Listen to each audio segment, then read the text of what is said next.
You are tuning in to AWANI Tonight with me, Farhana Sheikh. The race is wide open. What can we expect in the Malacca election tomorrow? And we take a deep dive into a survey that found many Malaysians are still blaming women for domestic violence and rape. That's coming up.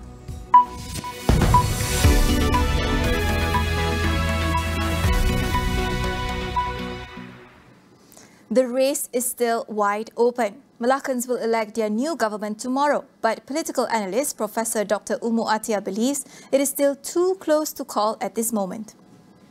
Malacca actually is a very stronghold. It's a stronghold of UMNO, BN. We can see from the previous election, it is always an easy seat, easy win for BN. Okay, but in the last election, which is general election, the 14th general election, we can see that BN lost significantly seats in Malacca, but BN still maintain quite a number of seats, 13 seats now won by BN, right? And then PH won 15 seats, yeah? But then the calculation changed when we can see, various events happening. So it means what? It means that this coalition between BN and PH, we can see they have almost of equal strength, yeah, almost of equal strength. But now when PN come into the picture, so it added more, to the competition. So especially when we look into seats where BN won with a very small majority. So that's where I think PN can come in. One of the seats that will see a tight race is Lendu, where former Chief Minister and BN's candidate for Chief Minister, Datuk Sri Sulaiman Muhammad Ali, is contesting. In the previous election, the majority was very slim. Okay, very slim majority, only 600 plus. And if we look into the composition at the moment, which is by UMNO contesting PKR and then Bersatu, right? So we do not know now the voters in this particular seat will go to UMNO or will go to PKR, will go to Bersatu, because the same political party contested in the previous election, which is Bersatu, UMNO and PAS, right? But now in this election, PAS and Bersatu united. PAS and Bersatu united under a PN coalition. So if Bersatu and PAS voters combine together, the voters will be outnumbered the UMNO's voters.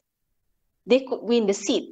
But again, for Bersatu voters, we do not know how many stay in Bersatu. Some might go to Pejuang already, right? So we do not know now actually. So this seat, more or less around 8 to 10 seats. These are the slim majority seat, which we see the contestation between Malay dominated party. Another potential game changer is the nomination of Datuk Mas Ermiyati as Chief Minister by Perikatan Nasional. If she wins, she will be the first female Chief Minister in Malaysia's history.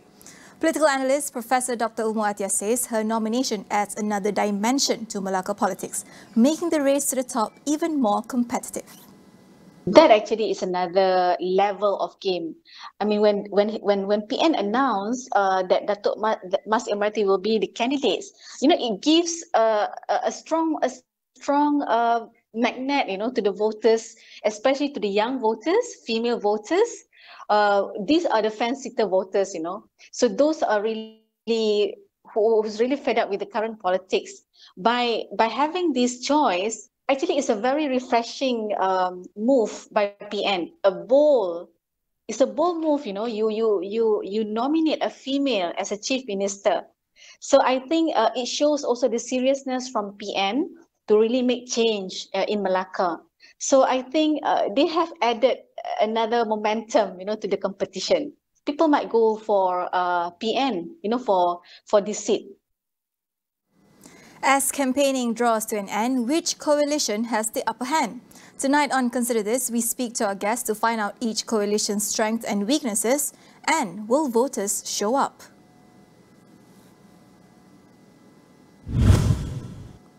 Malaysia, with the assistance of international enforcement agencies, has so far recovered 20.5 billion ringgit of funds and assets linked to 1MDB. In a statement today, the Malaysian Anti-Corruption Commission said efforts are still ongoing to recover more funds in places including Switzerland, Kuwait, Mauritius, Cyprus and Hong Kong. The latest recovery was on November 12th. Singapore's Commercial Affairs Department returned the money belonging to former SRC International CEO Nik Faisal Arif Kamil, totaling some 3.6 million ringgit. MECC stated that all the amount was credited to the Finance Ministry's Assets Recovery Trust account. So far, the account, which is under the custody of the Accountant General's Department, has received 16.05 billion ringgit of seized and repatriated 1MDB funds. The balance in the trust account will primarily be used to repay 1MDB and SRC's remaining debts. Meanwhile, Pekan MP Datuk Seri Najib Abdul Razak has decided to withdraw his request for plot of land and housing as part of his entitlement as former Prime Minister. He said he didn't want it to become an issue in Melaka elections. Saya tidak mahu permohonan ini dijadikan isu PRN Melaka. Paling pelik, yang buat PRN ialah negeri Melaka. Tetapi yang kena serang pula ialah saya. Saya membuat keputusan untuk menolak tawaran tersebut. Walaupun secara prinsipnya ia adalah berdasarkan kelayakan untuk semua bekas Perdana Menteri. Najib said he had applied for the housing in 2018, after which the government offered him a few options. The issue has caused controversy, but he stressed that he was not asking the government to fork out 100 million ringgit to provide him housing, and that the land already belonged to the government. We'll go for a quick break. Stay with us.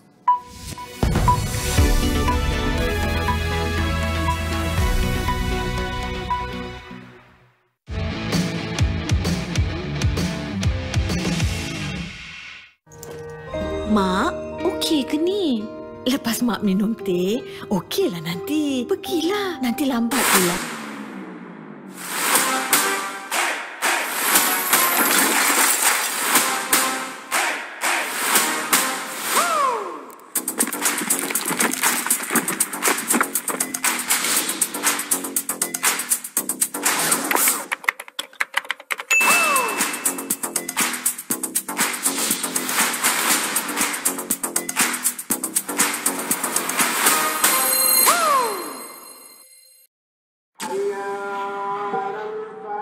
Amanah di tangan kita.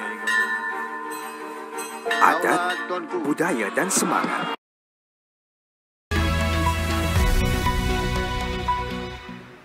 Welcome back. A survey among 1,000 Malaysians found that many still puts the blame on women for domestic violence and rape.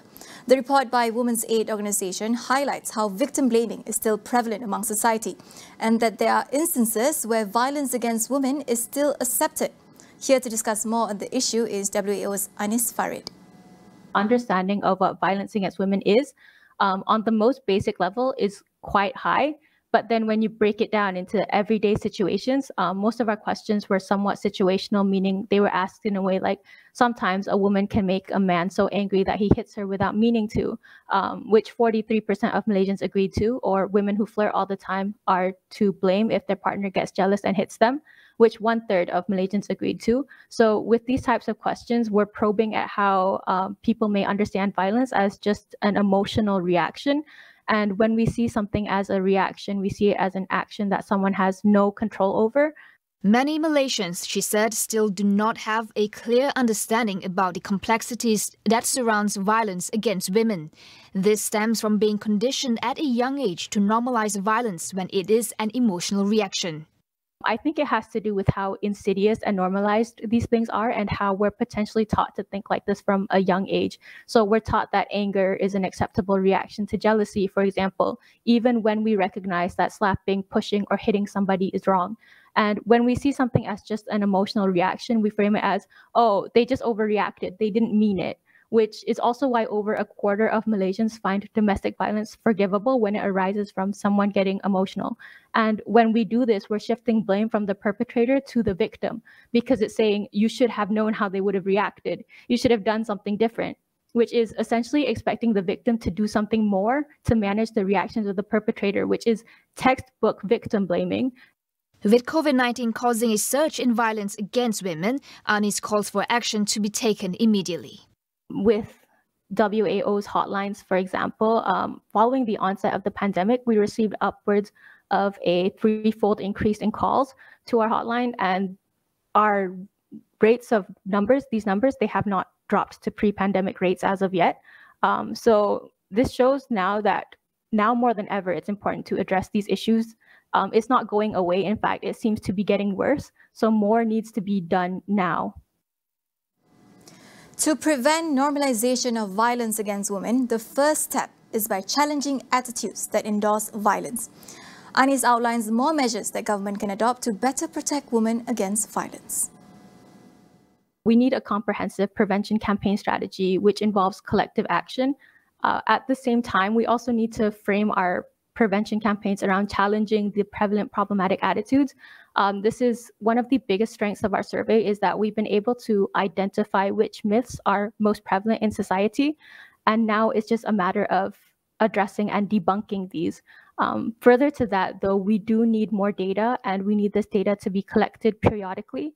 So the Australian National Community Attitudes Towards Violence Against Women survey, which our own survey is based after, they do this every 4 years. And when you do this, you can see whether your prevention efforts are working based on if people's attitudes are changing over time. So the more data we have, the clearer our picture will become, and this can feed into our national prevention strategies. We actually recommend that the government take up these efforts as part of the National Action Plan on Violence Against Women. The thing is, these are collective efforts and everyone needs to be involved. Attitudes do not and will not change overnight. So we need to be consistent and proactive about these issues. Ultimately, all of us need to recognize that it's our collective responsibility to do better and move towards that as a society.